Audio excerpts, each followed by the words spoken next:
Okay, awesome. So do you want to talk about Netflix first, or do you want to talk about the market? I I think we talk about Netflix. Um, we talk about Netflix and then we go from there. Okay, so what are your thoughts on number one, the Warner Brothers, what they said about changing to an all cash offer with the Warner Brothers acquisition? And do you think the fact that they're taking on so much debt is going to be detrimental to the business? Yeah, so I think the first part of that is interesting because investors already had mixed feelings about this deal.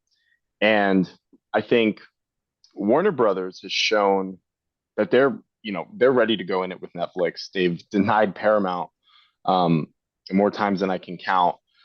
So I think ultimately switching to all cash when the deal they had on the table was sufficient. Um, I think that has some people worried. And I think despite what their earnings said, we'll check that out in a second. I think, the broader market slipped today. I think Netflix held strong yesterday, held strong today, not yesterday, held strong, the futures market held strong. Well, Um, yeah. This morning the S&P was down 1.5% and Netflix was up 1%. So that's yeah. a 2% outperformance essentially until after hours. Yeah, and then then they report this. They made a cent per share, more than they Right. expected. But what are your thoughts on the cash deal though? Before we move on, So I mean, my main question is, what is more efficient? Because their comments on the I don't know if you read the earnings transcript, but they were talking about how and this might be in the investor letter, but they were yeah, talking about how switching to an all cash offer might actually speed up the acquisition and make it easier do versus you? I'm sorry to interrupt. Do you think it's yeah, here? Just like a pull it up on the screen. you can Um, control F and do like Warner Brothers. Look, it's probably right there. In oh December, yeah, we announced we'll acquire Warner Brothers, including its firm, which now provides for an all-cash transaction valued at 27.75 per share, replacing the previous mix of cash and Netflix stock. The revised transaction structure expedites the timeline to a Warner Brothers shareholder vote and provides greater certainty of value that will be delivered at closing. So I think I think this is like there's pros and there's cons to this. Number one, just the fact that they're doing all cash. Yes, I think it's going to definitely speed up the timeline. But on the other hand, they have to take on a probably more debt than they would have had to initially, and investors always think that more debt equals bad, especially when it's. I mean, if what are they taking on 50? Are they I taking don't on have it here. 57? Yeah, I think I want to say it's it's 57 billion 65 dollars of billion. long-term debt. Yeah, So and we'll put something on there if we're wrong on that, but I'm very certain it's in the 50s of billions, right? yeah, Uh, and that's if you look at their market cap right now, what are they, 400 billion? So that's yeah. 12.5% of their market cap is now debt. I understand how that's worrying, but at the same time, you're acquiring such a large number one, you're getting a production company. So they can literally make movies for you, which I don't know if you've watched the Netflix movies. I'd say 90% of them are pretty trash. Oh, and I think that, getting the IP in this deal is really going to help that. Um, Well, dude, you get like Batman on there. dude, here's the thing. I love Batman. If Netflix ruins Batman, I will be upset. I'm pro this deal, but as a Batman fan, I have mixed feelings. But yeah, no, I think it's I my question is this. They're talking about expediting the deal. Um, and for me, I don't see, and maybe I'm just misguided here or I don't have enough information, but I wonder why speeding up the deal to them is worth taking on so much debt as opposed to just letting the deal play out. Warner Brothers seems to be cooperating. So it seems like both parties are here. They're ready to, you know, to close this out. So I just I just don't know. I know that they're going to save their licensing, right? Because they're going to get some IP. They're going to get their Right. catalog. They're going to get their film and television studios. So I know they're going to save there a few billion a year. But I don't know. Maybe so. What are your thoughts on that? Like, am I, you know, So I have an article pulled up right now. It's from Yahoo Finance, and right now it says that Netflix is stepping deeper into leverage territory as it reshapes its bid for Warner Brothers Discovery, lining up an additional 8.2 billion in bank financing to support an amended all-cash deal. According to a filing Tuesday, Netflix now has a 42.2 billion dollars of bridge loans in place, a type of short-term financing. Short-term, that's key. Uh, Typically replaced later with longer dated debt. The revised structure replaces an earlier cash and stock agreement, yada, yada, yada, where they originally offered 27.75 a share and comes as competitive pressure builds following a rival $30 share all cash tender from Paramount. So I think really what we have to ask ourselves is we knew the acquisition was happening. The fact that it's and I think there's a few reasons why the stock has come down since it's been announced, right? Number yeah, one, the stock is sort of in limbo in a sense because this is going to be a very long process of acquiring this company. It's going to come under regulation scrutiny yeah. to make sure that, antitrust law, whatever, you're the lawyer, not me. Um, Not but not yet, not yet, not a not lawyer yet. yet. And definitely not your lawyer. That's a fact. Or your financial advisor.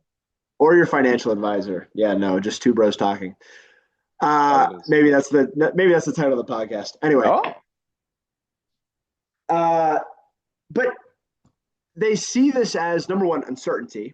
There's integration risk because you're merging two pretty large streaming platforms. I would say Netflix, obviously being the largest, and then mix that with HBO Max. I think I they're like see number two. like I see why there's some concern, but honestly, I mean, how hard is it to throw to remove HBO's website and move all of their content onto Netflix's streaming platform? I mean, that's IT stuff. You can pay an IT guy $50 an hour to do that, and he'll have it done in 5 hours. It's not a big deal, unless I'm missing something. I don't see an issue. I don't Yeah, think people just buy HBO Max because its name is HBO Max. I think they buy HBO Max because it offers, content. the Boondocks. Yeah, One of my favorite. I love the Boondocks. They offer a they're ton good. of very classic movies, but yeah, there is a certain level of uncertainty. But I think I think it offers overall a net positive for the company. Number one, they're preventing their competitors from acquiring Warner Brothers. That's Yep. huge, right? Just preventing what is it, Paramount Skydance? Is that Paramount. what it's Yep. called now? Okay, Yeah. yeah, Paramount Skydance from acquiring HBO Max. That lessens the moat of Paramount Yeah. and widens the moat of Netflix. Even if, let's just say, the deal falls through, even if the deal falls through, they prevent Paramount from getting Warner Brothers for maybe 1, 2 years, somewhere in between there. That's a Yeah. pretty good deal to me. You're essentially blocking your competitors, which is uh, positive. I would say on the positive end of things. Second, I think that it is a change from what investors are used to. So Netflix traditionally has always been a build it streamer. So they've always built their own content, made their own content, put it on Yeah. their platform. Whereas now they're taking this sort of offensive positioning where they say, oh, yeah, we've built it, but at the end of the day, these titles exist in the world. Why shouldn't we have them? Yeah, and I think having them long term, having them as on your balance sheet is better than the current licensing agreements that exist.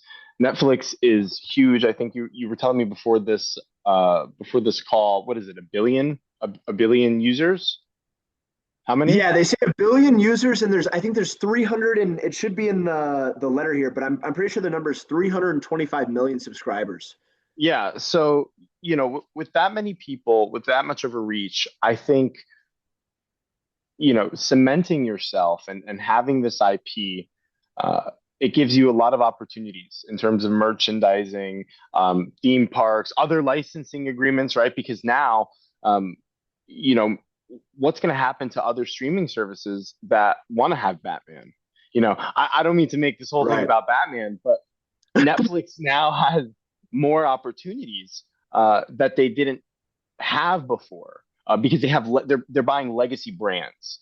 Um, Right. I Right. think they spent a while trying to develop them. They've had some successes. They've had Stranger Things. They've had I don't know. I don't they've had things. Right. And they've had success with putting shows that were not originally on Netflix. I believe I'm not too sure, but they Breaking Bad and then they spun that off. So in terms of content, I think this is a great move. Um, and I think they're in a position where if there's any time for Netflix to take on some debt, you can make the argument that now's one of those good times, right? Right. Um, the other argument is where are rates going to be? Um, but that's a different discussion. But it is something uh, to consider. But then there's swaps and whatnot. Yeah. So the other reason I feel like beside this acquisition, I think Yep. the main reason that we're seeing I think we're Netflix is down 5% on the day ish, give or take. Yeah. Let me check. Um, when I think one of the main reasons why it dropped wasn't just because of this all cash offer and an accumulation of debt. I think it also has to do with the forward guidance. So they guided between 50.7 billion and 51.7 billion for a full year of what is this 2026. Yeah. So that's a 12 to 14% year over year growth, slower than the 16% that we saw this previous year in 2025. So it is softer guidance that, and I forget what, let me see. And I want to look at this Netflix expected full year guidance 2026. I'm pretty sure. Oh, wait, this is weird because What? I read something different in an article an hour ago. But so like I said, 50.7 to 51.7 billion dollars is the guidance. But Wall Street is estimating 51.0 billion. So 51 Huh. flat. So at the midpoint, Netflix would have beat guidance Yeah. Wait, and ish, it like or you would have know, been on par with it. You know what I mean? yeah, yeah, yeah. They've come up in the after hours. They fell to a low of 82, 81. They're 81? Seriously? no, no, no, 82 and 81 cents. Oh, okay, okay. Now they're climbing back up, 83.42. Spy Spy is also, it's come up a little. Had a low of 676.50. Now she's at 678.35. Um, so maybe he's done Yeah. cat bounce, but So we've said a lot about Netflix. What's your overall takeaway? Where do you see the stock in a year? Do you think this is all going to blow over? Is this temporary negative sentiment that's just sort of matching what the market's doing, or where do you see this? Like honestly. so well, also, we have a Netflix position for Yeah. 2027. But I think, on the one hand, I think a lot of people have been talking about the deal, and I do recognize that there are going to be some antitrust concerns. Actually, we were talking about it today in class. That's a hurdle that we haven't really approached yet. And Brendan, for Um, the audience, where do you go to school? And what are you doing ooh, right now? I don't know if I want to say where I go to school. Okay. But I'm in law school. I'm in my second year of law school. And Alex, what are Okay. you up to right now? You I'm in see, the you are in military. the Don't worry about it. Don't worry about it. military. Don't worry about it. Don't incriminate me like that. I'm in the military. I'm in the military. Awesome.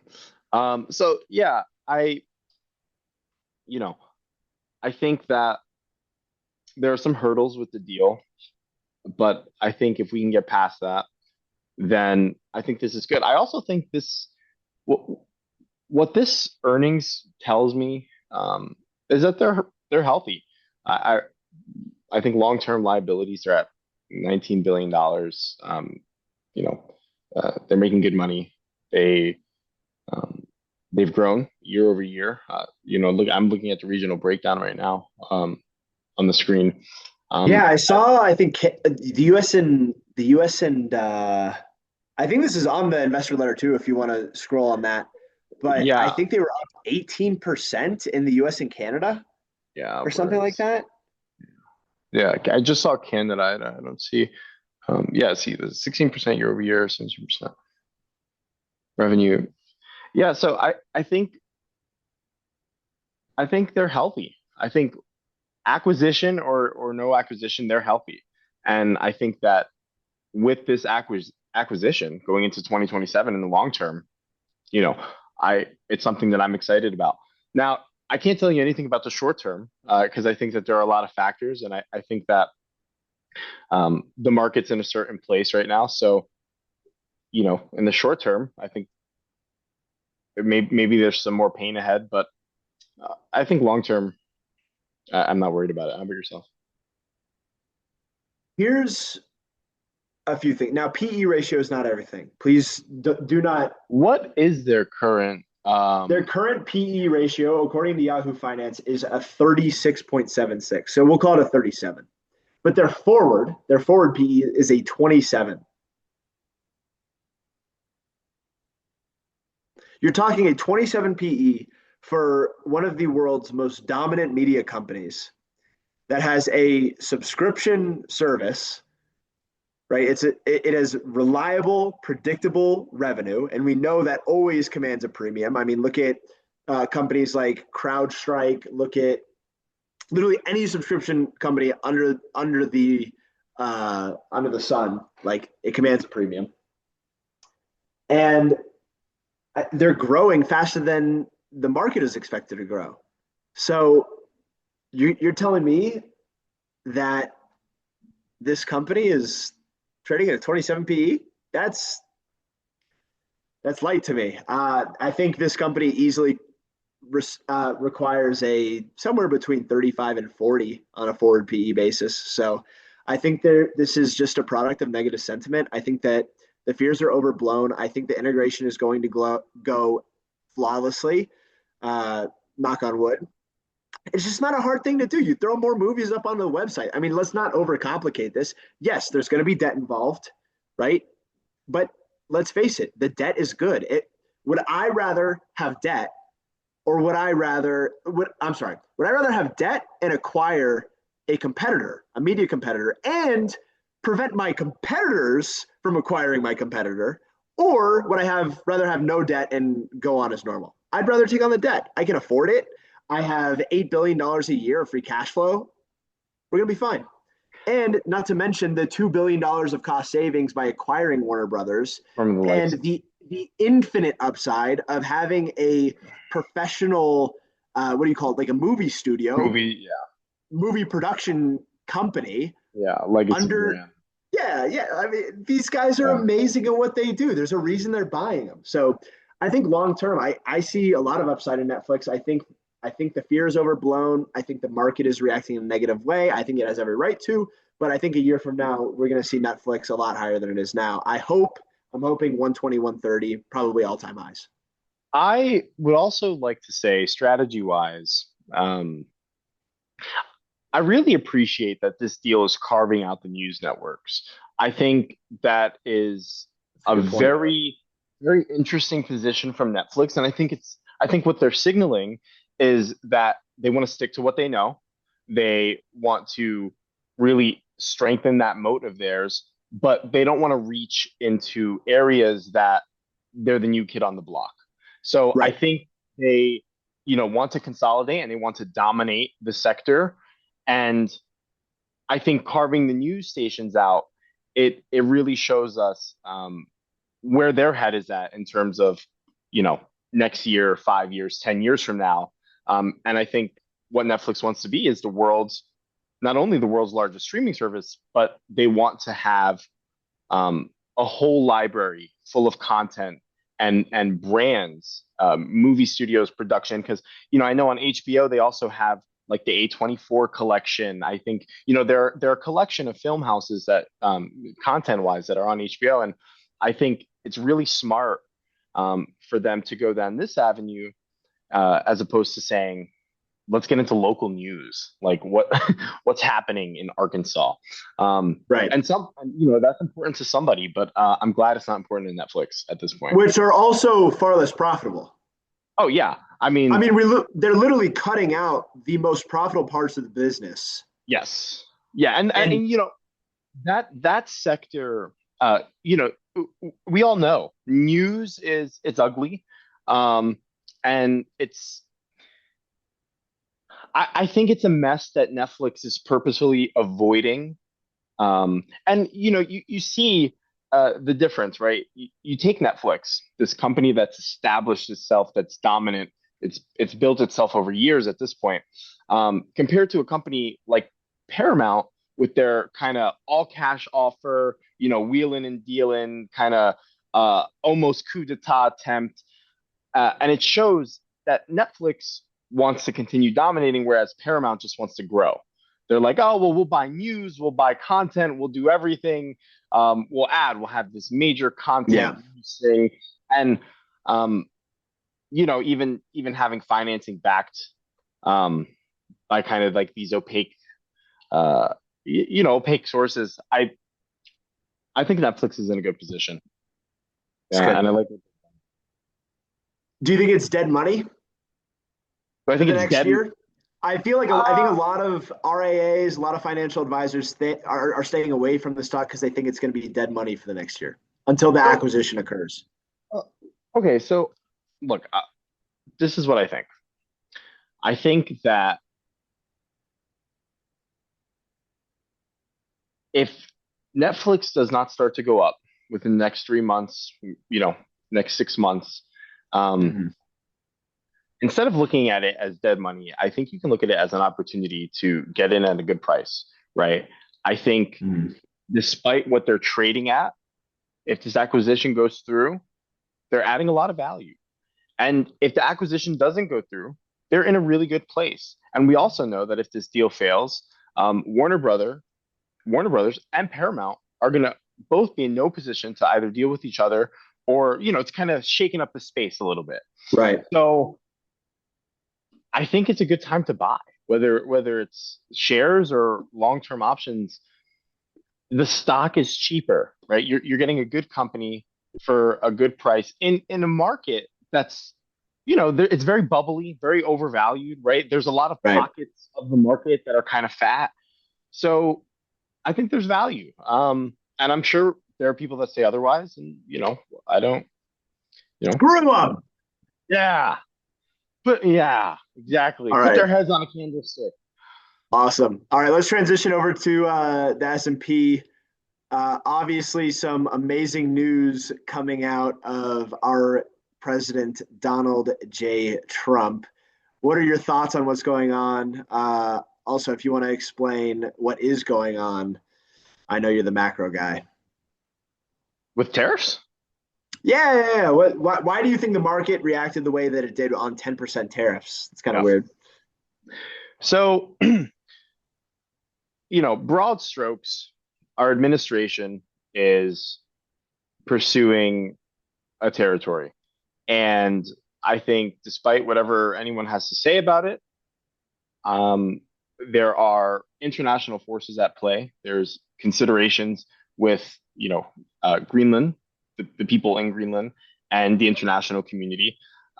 And I think there have been some disagreements. So not only has that raised concerns about conflict, but I think Trump has utilized the tool of a tariff in an interesting way where, um, as opposed to kind of integrating tariffs into, you know, the the global economy, he kind of threatens them like, oh, if this Greenland acquisition falls through and you're opposing it, 10% tariffs. And, for what it's worth, I think that someone can make the argument that tariffs in some way, the effect of them is informing international trade. And whether or not that's over a long period of time or a short period of time, and whether or not that's good or bad, that's always up for discussion. But I think the way he's used tariffs is, I mean, it's clearly had an impact on the market. So, um, the UK and NATO, I think, they've responded with, I believe, 93 billion threatened.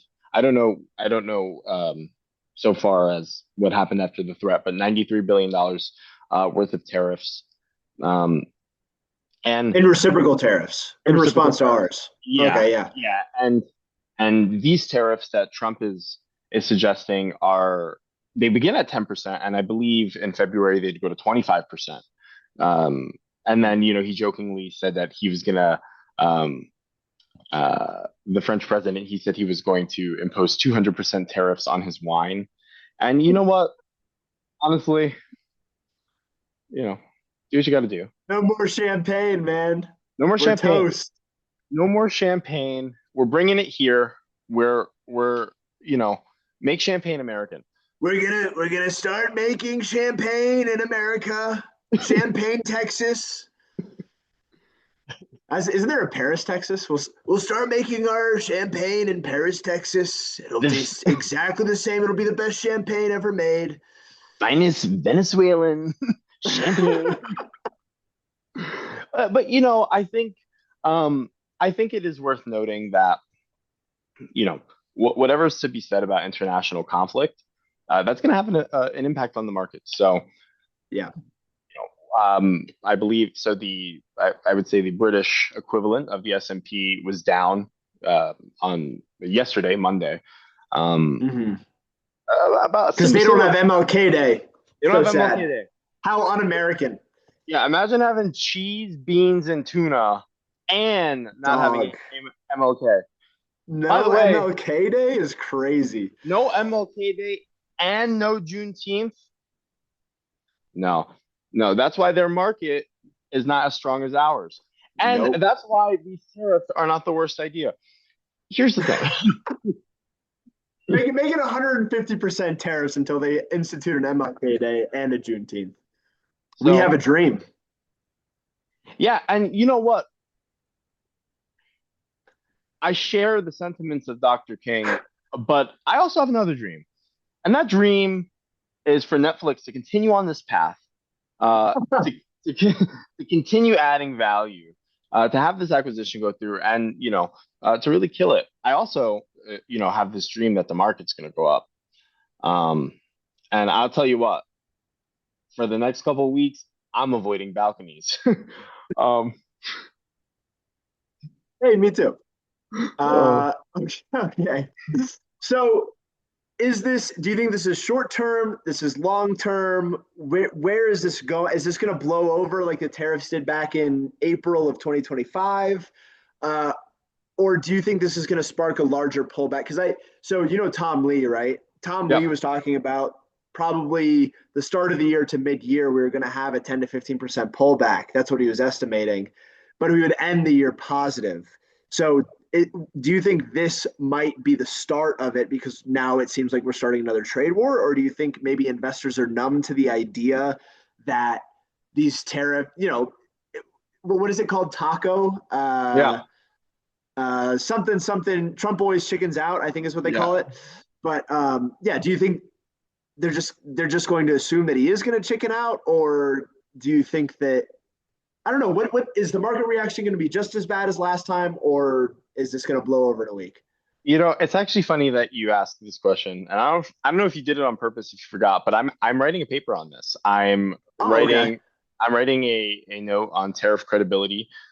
based on equity market responses. And what we've seen so far is the compounded annual, like not the compounded annual rate of return, but the rate of return for whatever time you may set. So, for our example, take 10 days before a tariff announcement, take the impact day, which is the day of the tariff announcement, and take the next 10 days.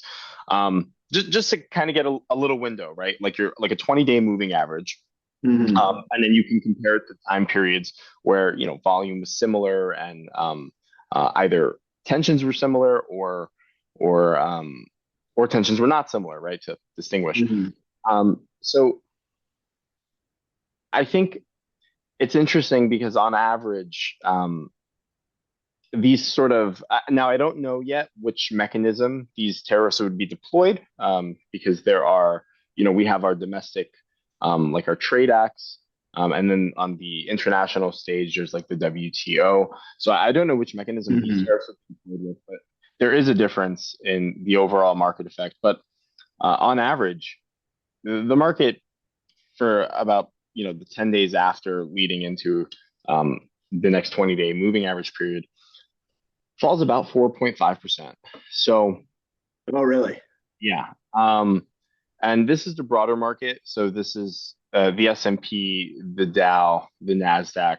But then I've also weighted these things against the markets that the tariffs are being imposed. So, let's say for Germany, it would be the DAX. For Japan, it would be the Nikkei. It would be the Hang Seng, Yeah. right? So you can compare these things to see kind of how these trade wars are happening. But I will say that the market has been saturated with Trump tariffs, right? And um, Hmm.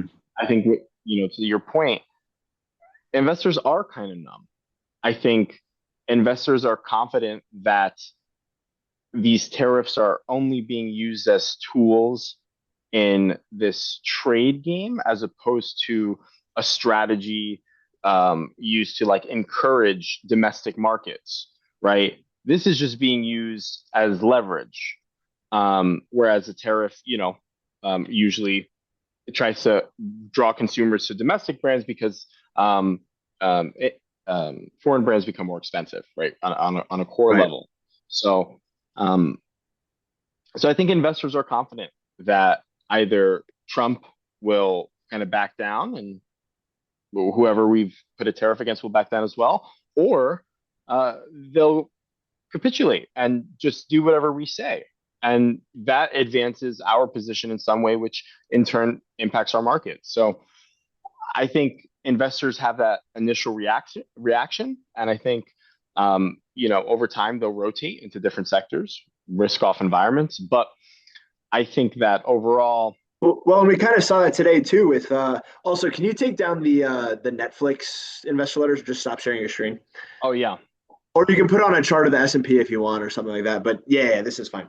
Okay, but anyway, we saw that today exactly with a surge in what was it, silver, gold, and bonds, gold, right? yeah, Yeah. yeah, yeah. So investors are going to rotate. I also think it's interesting to know, Alex, you and I are not crypto guys by any means, but I think originally my understanding is that these two things were alternative vehicles. But Bitcoin, it seems to track the S&P almost. And I think that's, ooh, I don't know. I actually saw a chart about this. I think it actually tracks the Nasdaq closer, Here, but let's, it's all similar. yeah, let's pull that up actually. No, If not you look market. at Bitcoin versus Nasdaq, it almost tracks it perfectly. Yeah, I got that. I'm pulling that up right now. Let's see. Bitcoin. What the? Okay. Um, okay, let me change this. If you look at, I think the first thing that came up for me was justetf.com. Oh, is that how you can do that? It popped up. There's actually been a divergence recently, if you look, but Oh, I was, which I is was. kind of interesting. Oh. We could put that up later. I was gonna pull it up on my chart, but my thing's not working. Um, but yeah, I think. Um, Here, I'll show it I, real quick. Can oh you see it yeah, on my screen? No, it's black. There we go. Oh, there we go. Yeah, so this in orange is Bitcoin and in blue is the Nasdaq, and you can see Oh, up wow. until here, around here, in October of 25, they were neck and neck. Now, the interesting thing is, and this is what I've heard. I don't know this for certain, but I am pretty sure that Bitcoin tends to lead market reactions. So it's kind of interesting that you see this divergence here where Bitcoin is, I mean, what's the spread here? 22%, 23%. Yeah. That's a big difference, and we haven't seen the Nasdaq catch up. So there's either two possibilities. Number one, Bitcoin is telling us, "Hey, risk-off environment, something bad is coming," or Yeah. number two, these two Bitcoin and the Nasdaq 100 are no longer correlated. So it'll be interesting to see where they go from here. Yeah. Oh, I think it's a good point. I have no. I have one more question for you though. Oh, What's your long term outlook on the market, specifically the S&P, especially for people who are more index fund investors and don't pick single stocks? Do you think this is so a good buying opportunity, or would you wait a little bit? yeah, so for index investors, I would say Not that this is financial advice, by the way. This is what not we that would do with our own money. this is what we would do with our, and you know what? This is not advice. This is more so just me thinking out loud. Um, and I think just in general, my philosophy for investing is if I'm investing in index funds, I'm kind of doing scheduled buys. I want to scatter my investments and I want to get in at different price points. So I think there's always a buying opportunity for the S&P and for index funds. And I think now when when you see a 2% day, you got to ask yourself, well, is now one of those times where I should have one of those scheduled buys? And Right. I think everybody has to tailor their purchases to, their risk appetite, their funds, right? What their, their circle of competency. But ultimately, I think index funds are, one of the purposes of them is to give you broad exposure. And when you're investing in index funds, I think you have this long-term perspective that our markets will continue to grow over time. So, do I think now is a good buying opportunity? Yeah. Do I think better buying Better than opportunity? yesterday. Better than yesterday. And let me tell you, I don't know if tomorrow will be a better opportunity. But maybe I buy a share today, maybe I buy a share tomorrow. You know, Yeah. that's the thing. And remember, a market buying opportunity is different from an individual buying opportunity because you have to invest according to what you can.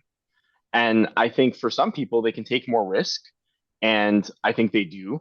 But for others, I think seeing all this turmoil may be exciting, especially with like options and stuff like that. I think people want to kind of hop on board and do things. And I think it's risky. So I think people should just be prudent and invest what they can afford and be wise Hmm. about it. So yeah, I think the S&P is she's a pretty girl. Easy enough. I agree with you. Yeah. Lo and behold. Well, All right, well, awesome. Good conversation. I think we're done. yeah.